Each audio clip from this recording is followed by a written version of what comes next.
Essentially, momentum is a qualitative measurement of mass in motion. So the two measurements I need to find momentum are mass and velocity.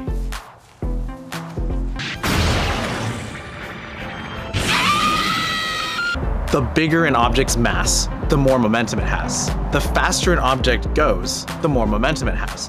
Both measurements are equally valuable in determining how much momentum an object has. So essentially, momentum is a quantitative measurement of how impressive an object's motion is. What the hell is that? So, how would you find the momentum of this odd running fellow over here? Well, you'd find his mass, you could just use a scale for that, and then you'd find his velocity, which I found the average velocity of by dividing total distance by the time that had elapsed. And then you just multiply those together and bada bing, bada boom, that's momentum, and measured in kilograms times meters per second. Another super important concept in this chapter is impulse. An impulse is a measure in the change of momentum. Impulse can be written in two different ways. One is force times the change in time, and the other is mass times the change in velocity. And there's going to be a lot of instances where you can set these equal to each other in an equation to find a measurement somewhere. Momentum is a concept which is kind of just intuitively understood. There's a reason football commentators encourage a team to capitalize on their momentum. Our inherent understanding of momentum and impulse are what make moments like this and moments like this so satisfying. But wait, run it back. Wasn't there something else? Hold, rewind.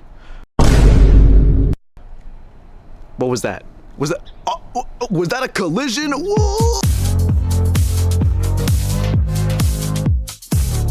That's right, we have another important concept to understand, and that is collisions. To understand collisions, I think the most important concept to understand is the conservation of momentum.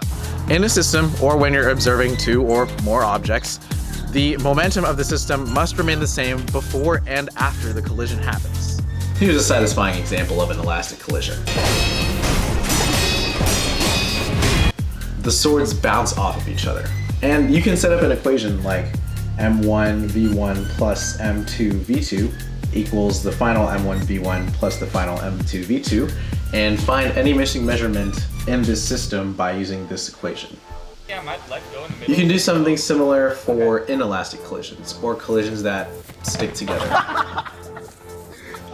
This one has a similar equation, m1 v1 plus m2 v2 equals the combined mass of m1 and m2 in parentheses, and a new velocity v3. This is pretty similar, but you can use it in the same way and find a missing measurement in this way. Collisions, impulse, and momentum are pretty natural concepts, as in you can kind of intuit them and how they work. Physics governs our universe, but it also governs our daily lives. If you live an active life, then you'll want to stay in motion. Bad habits repeated over and over again require more force to break or change. I made this video, yes, as a project for AP Physics, and yes, kind of to prove to myself that I can learn momentum, because I was pretty bad at it when I initially learned it. But I also wanted to make this video to share that I'm fascinated by physics, even if I'm not adept at it. So keep in motion, keep acting, keep moving. Eventually, you'll get enough momentum to stay in motion.